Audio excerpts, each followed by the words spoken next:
Kia ora, New Zealand. The decision by some iwi to ignore the government's water rights consultation process isn't going to bother ministers. Tainui will boycott the first of 6 meetings held tonight in Hamilton. And Treaty Negotiations Minister Chris Finlayson says the decision to boycott is totally up to iwi. The government said it'd consult, and that's what it's going to do.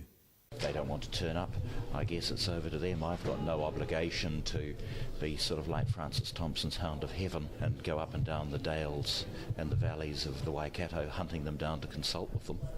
Prime Minister John Key says it's a free society and the hui door is open. He says even though the government has rejected a Shares Plus concept in the asset sales for Maori, they're still willing to listen.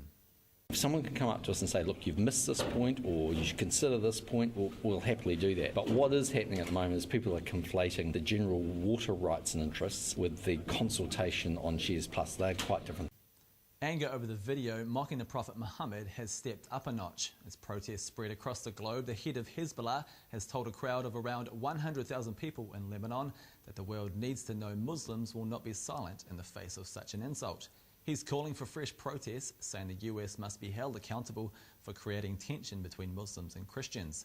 Already the death from a week of violence across the world sparked by the movie has risen to 19, with protests taking hold in Afghanistan, Indonesia, the West Bank, the Philippines and Yemen.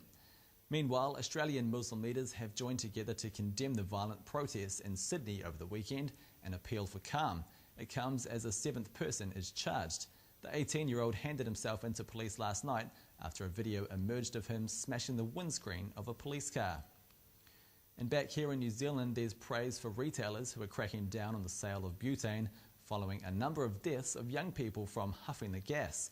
Some stores have started to impose age restrictions on the sale, and Associate Health Minister Peter Dunn says voluntary restrictions are a good place to start. Well, I hope so, yes, and I think that if they take it on as a voluntary commitment, they're more likely to enforce it than if something's imposed upon them. I think it's a very positive initiative. In Auckland, Action Against Poverty staged a protest at the Ministry of Social Development's Auckland office. A group of 5 people locked themselves together in a bid to highlight the seriousness of the reforms announced in the latest stage of National's welfare program. The protesters said they wouldn't leave until they've got their message across that the government policies intimidate beneficiaries when they should be creating jobs and opportunities for them. In reply, the Social Development Minister has come out swinging. Paula Bennett says in no way is the intention of the government to be picking on or attacking beneficiaries.